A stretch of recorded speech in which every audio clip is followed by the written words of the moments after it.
I think we should mention one story that happened to the family, just to give you an idea before I start talking, because I don't know how I start, from where. Okay, tell me the story, and we will try to put it together. Okay, together. I will try to make it as short as possible.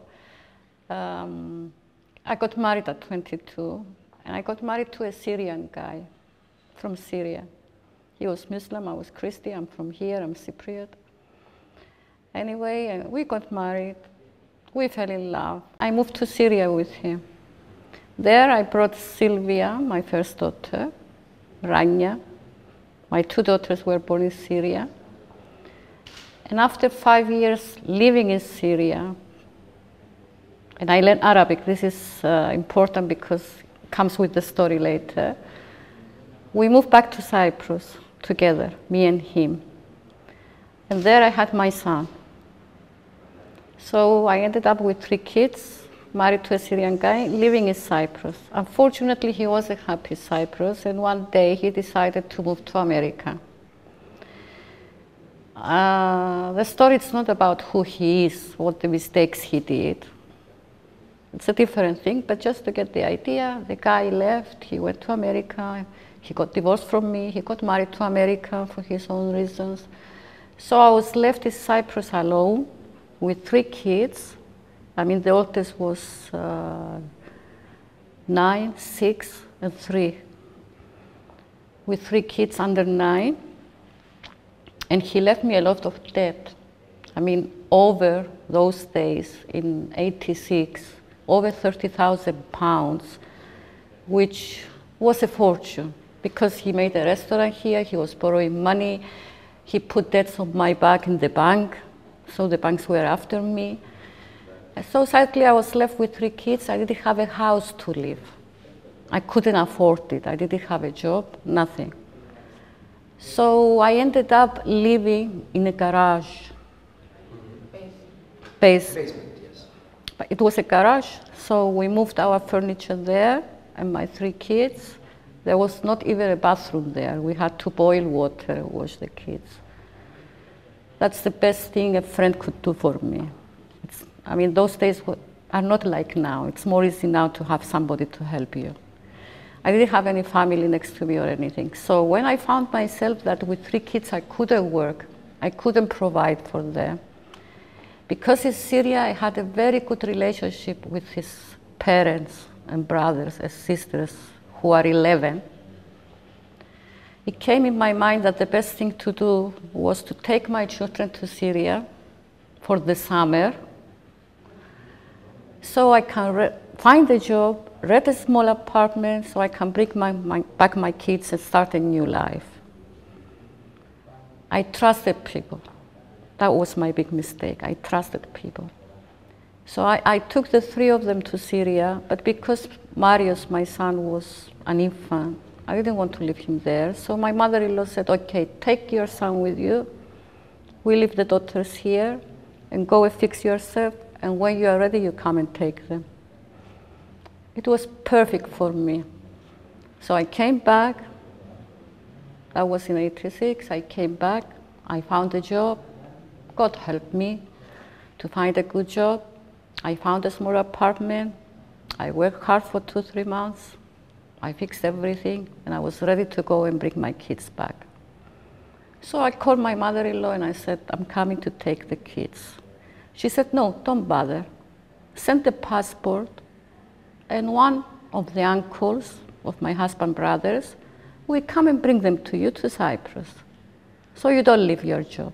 Again, I trusted them. Unfortunately, my kids were Syrians, registered as Syrians with Syrian passport, not Cypriots yet. So I did the big mistake and I sent the passport to Syria. I sent it, and after a few days I called, I said, Mama, are you going to send me the kids? She said, no. She said, they are daughters, they are Muslims, they are girls, we don't want them to be brought up in Cyprus, we are going to leave them here, and you stay there with your son, unless you want to come and live with us, which for me, it was impossible because I already lived in Syria for 5 years, and I knew that if I had to go back there, I would just stay in the house and they will feed me like, you know, like I'm nothing. So to make it short of the story, they told me this. I thought it's a joke. I got the plane, I went there. I tried to talk to everybody. Unfortunately, I found two fields in this fight. Half of the family were with me, and half of the family were with my mother-in-law. So I couldn't get them. I went to the Cypriot embassy. They said to me, you cannot take them because they are Syrian Muslims. And Muslim kids, Syrian Muslim kids cannot get out of this country unless their father is there or the brother of the father, nobody else. So I started talking to people, nobody could help me. And then the Cyprus government said to me, if you bring a letter from your husband saying that I want my kids to live with their mother in Cyprus, you can take them. So I came back to Cyprus. That's where the kids were really hurt, especially Rania, because she was 6 and she was hanging all over me and she was crying and, Mama, don't leave me, but I had no other way. I had to come back and prepare myself. So I came back, I called my husband, I told him this and this. I said, send the letter, send it to the Syrian embassy here.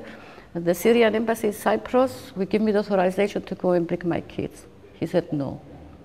I said, no? He said, no. I don't want to hurt the feelings of my mother. I want the kids with my mother. So I started going everywhere. Immigration, police, here, there, everywhere. Nothing.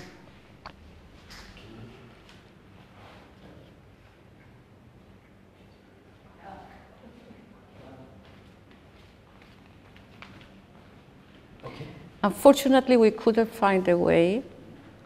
So they said to me, the only way is to persuade your mother-in-law. There is no other way except persuading her in any way you can. Again, I got another plane. I went back to Syria. I tried to talk to her. She wouldn't listen. I remember one small incident. I was on the 9th floor of a building at my sister-in-law's house. And because I wanted to scare them, I said, I'm going to fall over from the 9th floor to kill myself if you don't give me my kids. Unfortunately, it was a big mistake because the kids were there and they were cramping my legs and they were crying, and until now they remember that my oldest daughter said to me, please tell me the truth, you are going to do it? I said, no, but until now she's heard about it. Anyway, I didn't succeed anything, so I came back to Cyprus again. I went 3 times. The 3rd time, I found a Syrian guy in Cyprus who was strong. You know, 34 years ago in Syria, I mean, you see now what's going on in Syria. You couldn't do much, not with the government, not with anybody. There was nothing you could do. The only way you could succeed things is by paying money to people, because people were starving. So this guy, the Syrian guy, said to me, okay, this is the plan. You take your brother with you, you go there, you say that you decided to stay in Syria. One day, you take the kids, you take your daughters. I will tell you where to go, and a taxi will wait for you there with 3 men in it, and then leave it up to me. I said, but I don't have their passport. They are not Cypriots. How am I going to steal them from Syria? He said, take step by step, go and do this. When I used to go to Syria, they wouldn't let the kids alone with me. I said, okay, shall I go on? Okay.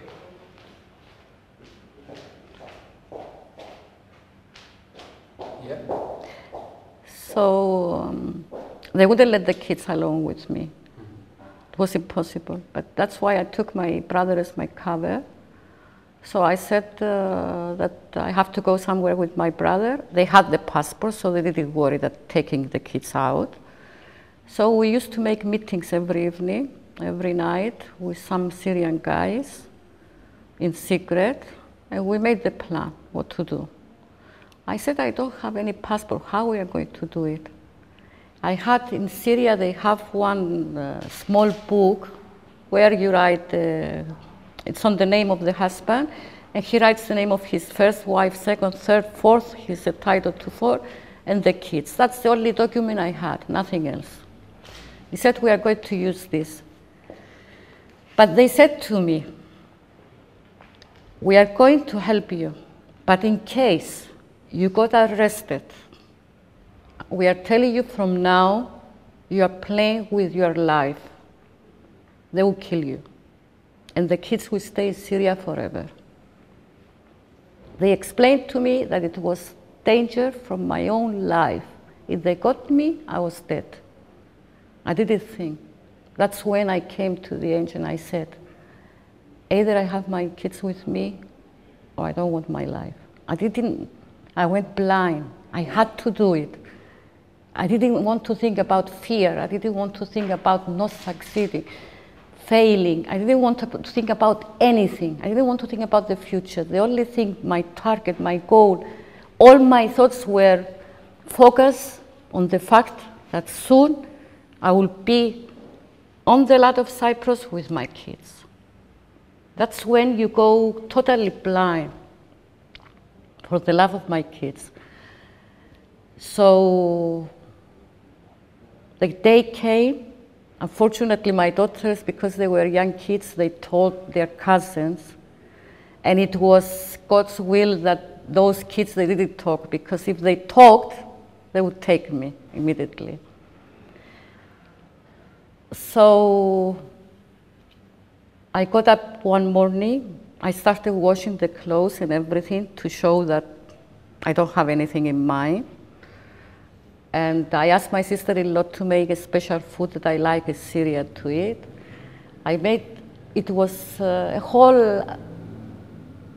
big role. It was acting. It was, I don't know how I did it. Now I'm thinking back, I said, my God, how could I do this thing? And I told them that I was going with my brother to take him around Damascus. We'll go out for lunch and we'll come back in the evening. They were not worrying about anything. As long as they had the passport in their hands, as long as I persuaded my mother-in-law that I decided to stay in Syria, they thought everything is fine. And we left. I remember I was holding my 2 daughters like this, and we were leaving the house, and they knew, and I didn't know that they know. And when we got away from the house about 50 meters, Sylvia, my oldest daughter, turned to me and she said to me, Mama, now we are going to Cyprus. And those days, they didn't speak a word of Greek. Rania was speaking only in Arabic. She didn't know even one Greek word. She was talking only in Arabic. Don't start crying. So I said, what? He said, yes, we know everything. I didn't realize that when I was having the discussions with those guys, my daughters were playing with the other kids, but Sylvia was listening. You know, she was nice, she was listening to everything. That's why she told Rania, she told the other kids, we are leaving. Anyway, this is the touchy part. I don't want to talk too much about it. So we left. At the end of the road, there was 2 taxis waiting for me. One taxi took my brother to take him to the airport to come back to Cyprus because we would need him later. And the other taxi, we got in. When we got in, they told me immediately, we are going to get out of Syria. Those days, it was divided, and you had to get out of Syria to go to Lebanon. You had to have all the documents. You know, it was the Muslim part and the Christian part in Lebanon. It's not like now that everything is open. The boards were closed. It was, they were searching you and everything. That's why it was big risk. And another thing, I didn't have visa for Lebanon myself. That was also very important. She said to me, now we want you to tell your kids that their father is in a hospital in Lebanon and he's going to die. He had a heart attack and he's going to die. And I want you to make them believe it. because they are going, that's what we are going to say to get out. And if they ask the kids, they should say exactly what you told them, believing it. Να σε βγάλω έξω.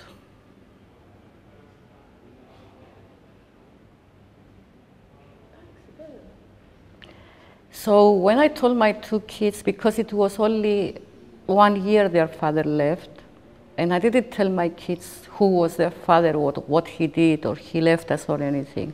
I kept talking to them that Daddy is okay, Daddy loves you, Daddy went to America to bring us money. So they were, you know, they had very good relationships with their father.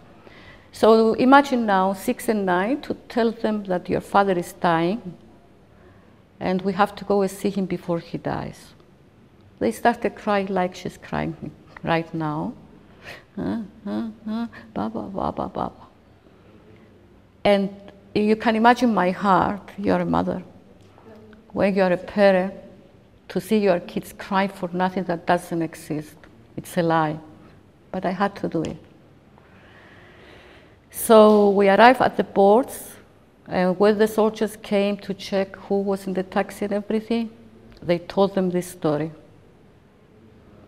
And because they were going to ask for documents, they promised to them, when they come back, to bring them 2 packages of Marlboro cigarettes and some kilos of sugar.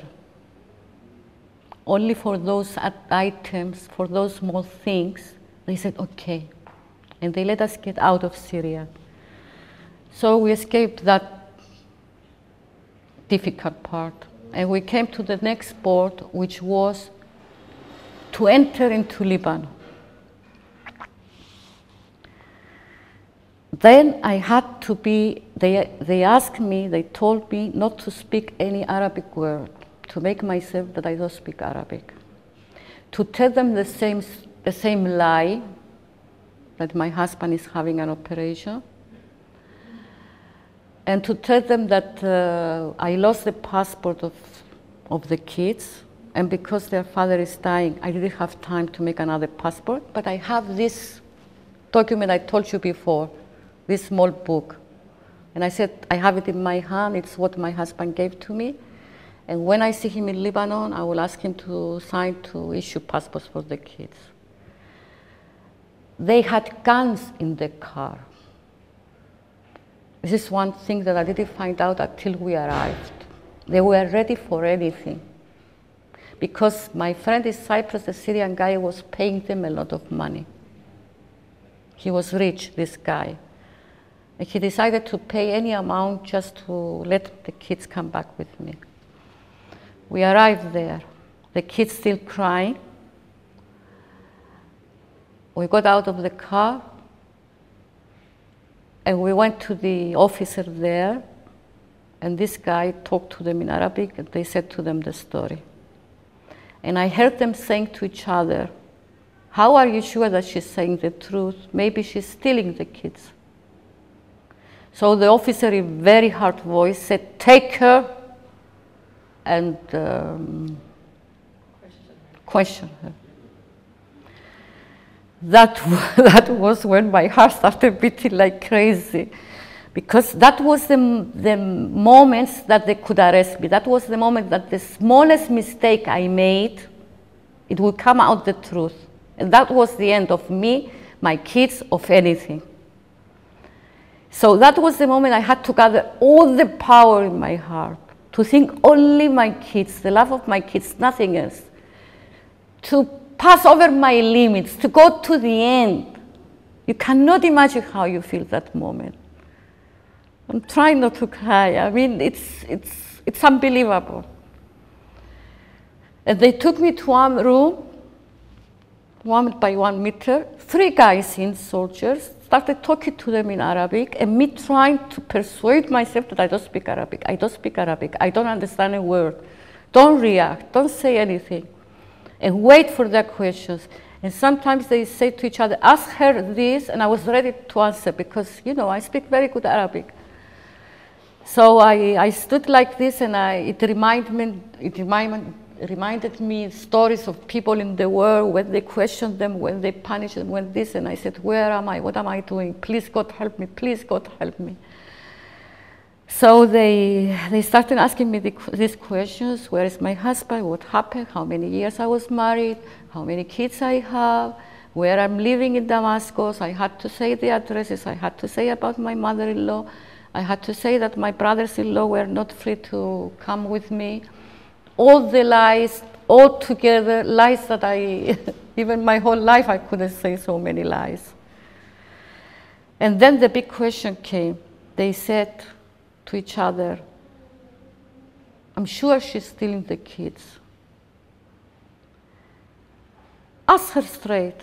Look in her eyes and ask her. And they said to me, you, children with you, Cyprus, you big liar. I said, excuse me? And then I started crying. I said, no, I want to go and see my husband, he's dying. I want to go and see my husband, he's dying. It seems that they believed me, and they let me come out. They let me come out. They would allow the kids to go in, but I didn't have a visa.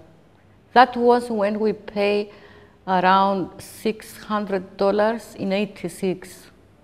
The guys in front of me, they took the officer in the other room, everything with money. And they started counting. And they used to say to him, Mashiha, bikafi, in Arabic, is it okay? Is it enough? He kept doing this, but $600 those days, he could live for 1 year. I mean, it was a big amount. So they paid the money, they gave me the visa, and they stamped for the kids. They made them a card to enter Lebanon. When we passed the boards, I felt so free, so happy. And maybe you and everybody thinks, oh, you made it. No, that wasn't the end. That wasn't the most difficult part. And I didn't know. I didn't know at that moment. So they said to me, I said, oh, I'm so happy. He said, okay, now we stop in a supermarket. We buy something for the kids to eat. And also we got out with slippers and everything, so nobody suspects anything. I didn't bring any clothes with me, nothing.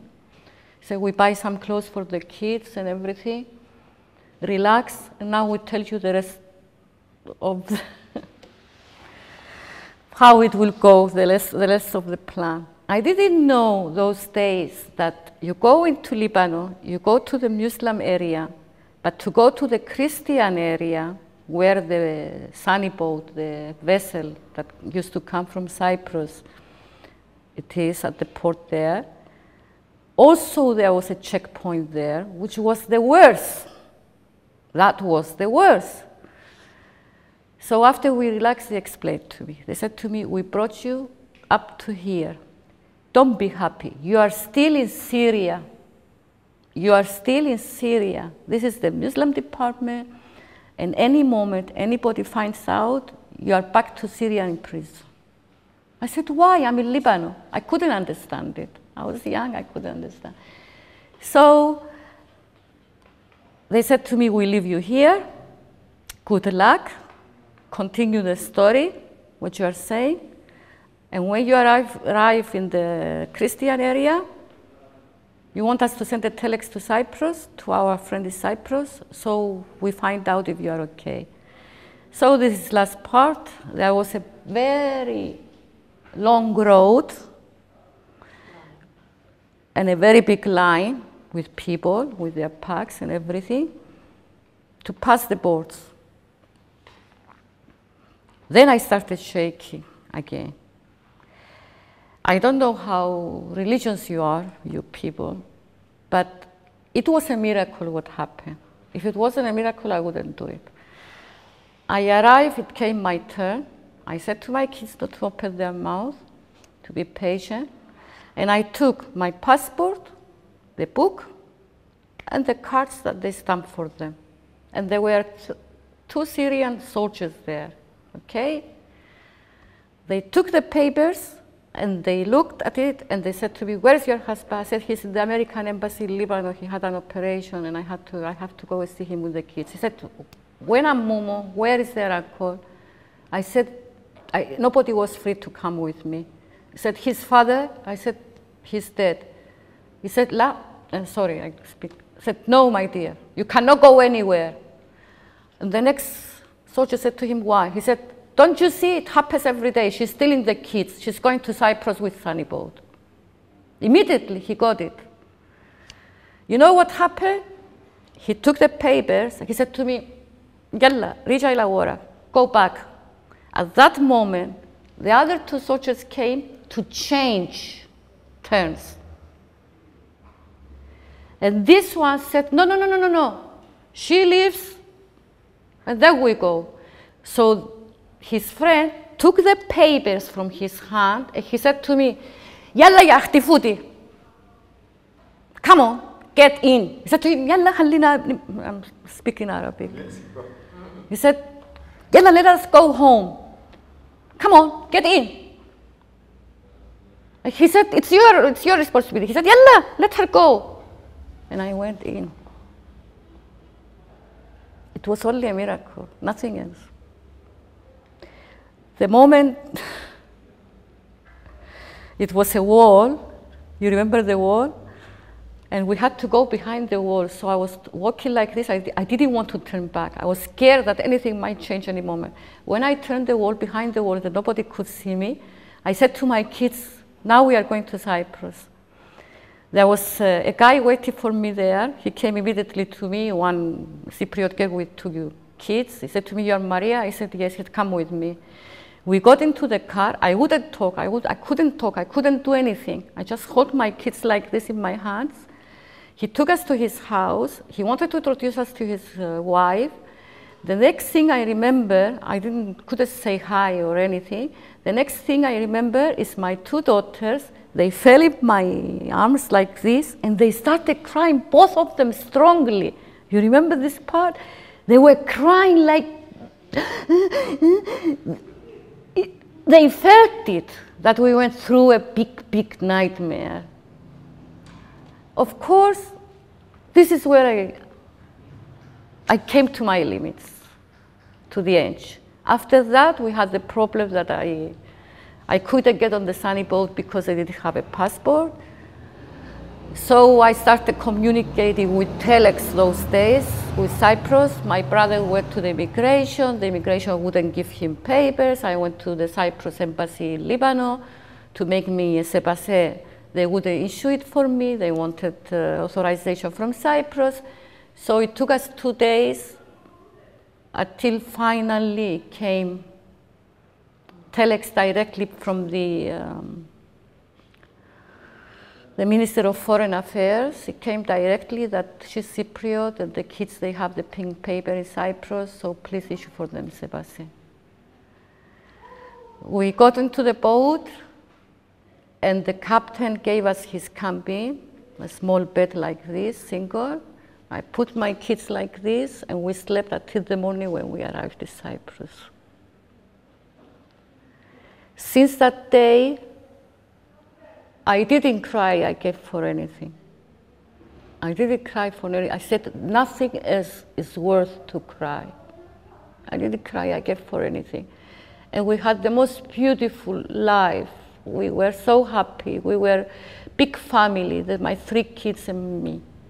We were a very strong family until 8 years ago when we lost her brother, 20 years old. I'm finished. I finished. Okay? This is one story that people come to the end. We went through many other stories, especially the death of my son, which turned us apart. But this is one story that I didn't say to anybody. People asked me to write a book, to show it on TV. I didn't do it. I don't know why I did it today, because she asked me to.